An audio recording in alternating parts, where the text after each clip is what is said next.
Čau! Šodienas uzdevums pēc Vadima Zelanda. Tātad tev ir vajadzīgi 2 bloknoti priekš šī uzdevuma izpildes. Tu jau esi pamanījusi to, ka tavā dzīvē ir tieši tas attēls, kuru tu zīmē. Un ar mums notiek tieši tas, uz kurieni mēs fokusējamies, kur mēs virzam savu enerģiju un savu laiku. Piemēram, ja mēs barojam savu enerģiju un domājam par slimībām, problēmām, naudas trūkumu, tādā veidā mēs barojam šos notikumus ar savu enerģiju, un tas arī mūsu dzīvē pievelkas. Un šodien es padalīšos ar vēl vienu tādu uzdevumu vingridām, ko piedāvā tieši autors Vadims Zelands, un šī tehnika uzdevums saucas 2 bloknoti. Un tas ir tāds kā sava veida rituāls. Rīta rituāls un vakara rituāls. Un tagad mazliet detalizētāk pastāstīšu par šo. Tu ņem pirmo bloknotu, un tas ir rīta bloknots. Un tev šajā bloknotā ir jāraksta pilnībā visi savu mērķi, vēlmes, kuras tu vēlies sasniegt. Un tā ir tāda kā sava veida vizualizācija. Jāuzraksta obligāti domformas pozitīvā veidā, tagadnes formā, tā it kā te jau realitātē tas ir to, ko tu gribi. Un vakarā ir pats interesantākais. Vakarā mēs šajā bloknotā rakstam jau faktu konstatēšanu. Kāda ir dinamika, kāds ir progress noticis, kādi ir notikumi notikuši, ar kādiem cilvēkiem tu esi saticies. Faktu konstatēšana, kādas izmaiņas notika, kādi mērķi tika sasniegti.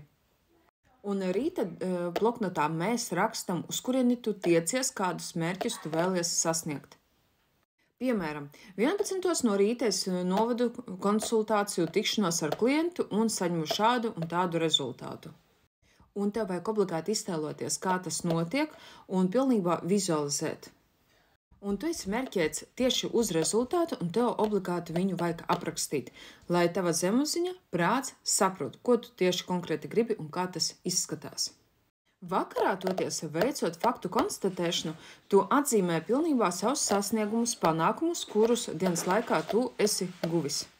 Un tas, tā teiksim, situācijas notikumi, kas tevi aizveda līdz mērķu sasniegšanai. Faktu konstatēšana nostiprināsies un saglabāsies tavā prātā, tavā zemapziņā, un sākumā tā ieies tavā apziņā, un pēc tam nostiprināsies tavā zemapziņā. Tādā veidā mēs fokusējamies pilnībā konkrēti un detalizēti uz savu mērķi, un tas ir ļoti svarīgi un nepieciešams. Tev svarīgākais obligāti ir fokusēties nevis uz to, ko tu redzi, bet tev vajag fokusēties, ko tu vēlies redzēt savā realitātē, šeit un tagad. Un nevis nākotnē kaut kad, bet tieši šeit un tagad. Kad tu raksti savus mērķus, sapņus, plānus, tur pieslēdzas uzreiz tavs prāts un dvēsele. Un tad, kad tu to raksti ar roku, pieslēdzas arī tava vizualizācija. Un tu dari arī fiziskas darbības, tu pieraksti ar roku, un tā jau ir kinetiskā valoda. Un ja tu vēl obligāti to izrunāsi skaļi, tad tu vēl pieslēgsi klāt audiālo sistēmu. Arī pati būtiskākā un svarīgākā lieta ir just un redzēt savu mērķi, pilnībā sajust, ka tas priekš tevis ir iespējams. Ja tu to darīsi regulāri un pastāvīgi, tad tu redzēsi jau drīz vien ātrus rezultātus, kuri tev liks pārsteigumā spiegt no laimes, ka jā, viss tas darbojas un strādā.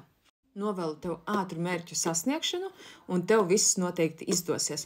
Ja tu vēlies vēl vairāk un detalizētāk uzzināt vēl kādas tehnikas, uzdevumus, tad noteikti pārēj uz manu mājaslapu www.ligadonovska.com un pievienojies kādā no maniem kursiem.